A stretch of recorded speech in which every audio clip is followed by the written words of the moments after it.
সম্মানিত ভাইরা আমার, আল্লাহ তাআলা মানুষকে সৃষ্টি করেছেন, মানুষকে জবান দিয়েছেন, মানুষকে কথা বলার শক্তি দিয়েছেন, মানুষকে কথা বলার সেই ক্ষমতা দিয়েছেন।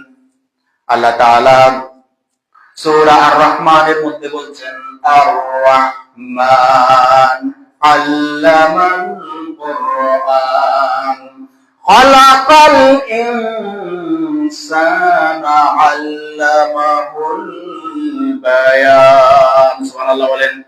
আল্লাহ তাআলা বলছেন আর-রহমান, পরম দয়ালু অসীম করুণাময় আর-রহমান, আল্লামাল কুরআন, যিনি আমাদেরকে কোরআন শিক্ষা দিয়েছেন। সুবহানাল্লাহ।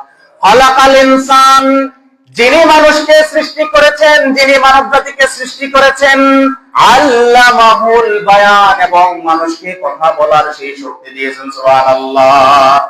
পৃথিবীর আর কোন মানুষ, পৃথিবীর আর কোন মাখলুক কথা বলতে পারে না, কিন্তু আল্লাহ তাআলা মানুষকে শ্রেষ্ঠ জাতি হিসেবে, শ্রেষ্ঠ জীব হিসেবে বানিয়েছেন এবং তাদেরকে জবান দিয়েছেন, তারা সেই জবান দিয়ে কথা বলতে পারে।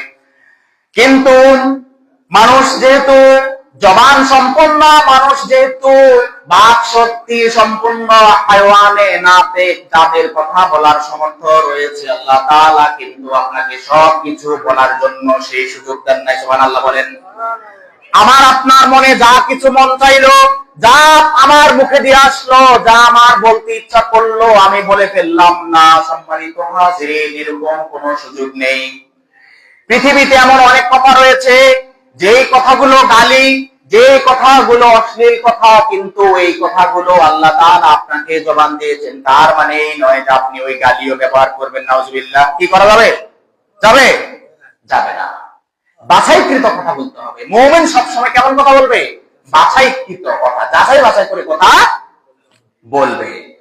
আল্লাহ তাআলা বলছেন সূরা হুজুরাতের 11 নম্বর আয়াতে, আল্লাহ তাআলা বলছেন, ইয়া আইয়ুহাল্লাযীনা আমানু লা ইয়াসখার কওমুম মিন কওম। সুবহানাল্লাহ। আমার আল্লাহ বলছেন ঈমানদারকে উদ্দেশ্য করে, হে ঈমানদারগণ, হে বিশ্বাসীগণ, কোন সম্প্রদায় যেন অপর কোন সম্প্রদায়কে তারা যেন বিদ্রুপ না করে, তারা যেন উপহাস না করে, তারা একে অপরকে যেন মন্দ নামে না ডাকে, গালিগালাজ যেন না করে, ফাহিশা কথা যেন না বলে। সুবহানাল্লাহ। নির্দেশ দিচ্ছেন কে? আল্লাহ নির্দেশ দিচ্ছেন।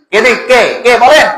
আল্লাহ নির্দেশ দিচ্ছেন। আল্লাহ তাআলা বলছেন, হে ঈমানদাররা, আমি তোমাদেরকে উদ্দেশ্য করে বলে দিচ্ছি, আমার কথা শোনো। কি? সেটা হচ্ছে তোমাদের মধ্যে